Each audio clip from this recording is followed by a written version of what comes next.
Hey there, my fellow YouTubians. Unfortunately, there were no entries for the contest this month, and so therefore no winners.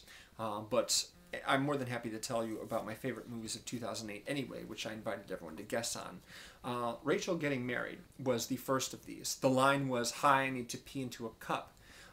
Rachel is, of course, the sister of Kim, Kim being the Anne Hathaway character, and she was Oscar nominated for this part. Kim is a recovering addict. She has been granted leave from rehab to attend her sister Rachel's wedding, but she is a little disappointed that she is not the maid of honor, and she basically causes problems for everyone with her very demanding and selfish nature. I was pleased to see Jonathon Demme doing something a little different this time around. Most of the movies that he's done since Silence of the Lambs have involved a very sort of specific visual style, and he broke away from that for this movie to shoot on digital video and encourage a lot of improvisation. Just it has a looser feel to it, and naturalism and spontaneity has become very important to me the last few years in cinema. So this is a real winner for me.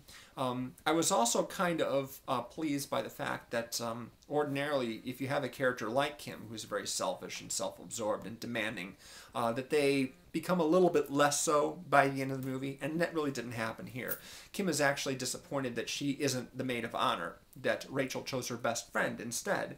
And Kim goes, "But I'm the sister, I'm your sister, I should be the maid of honor." So I figured at some point during the course of the movie, towards the end perhaps, she would say to Rachel, "You know what, your best friend really should be the maid of honor because I just haven't been there." But she doesn't do that. She remains, she insists on being the maid of honor right up until the very end. And that may not be nice, but at least it's honest, which is something that is a little bit unusual. So this is a very good movie. Lots of great acting in this.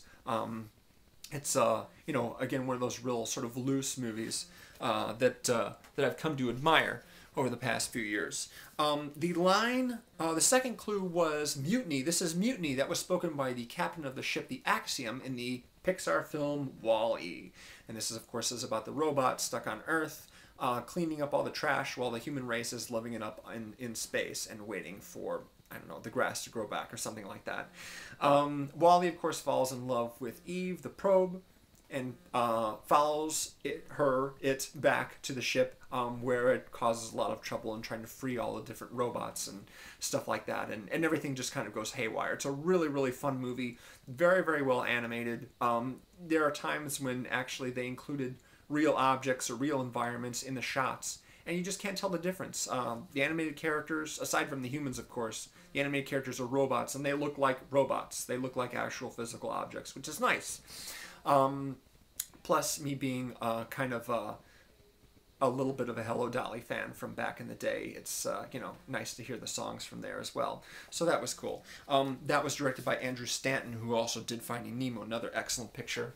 And finally, we have Happy-Go-Lucky. The phrase "en-ra-ha" is used by the driving instructor, played by Eddie Marsan.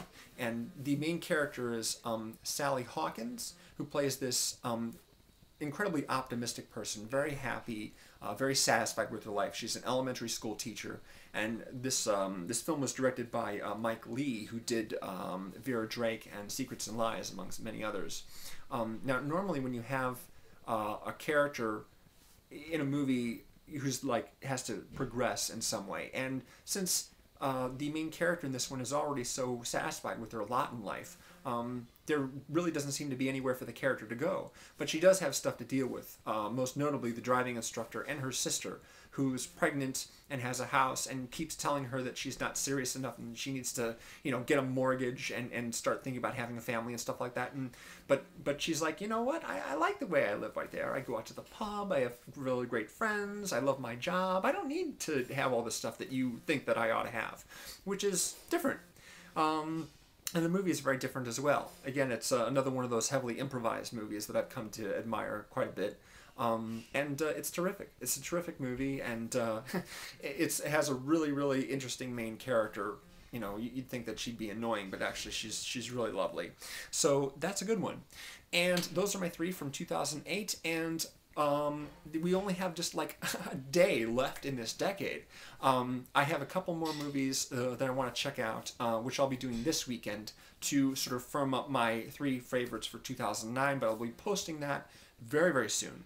And then about a week from then begins the big tamale, the best of the decade, in which I say, hey, I've got 30 movies here that could be the best of the decade. Pick the 10 that will be on my list, and you will win a DVD. A DVD, which I will personally purchase and send to you.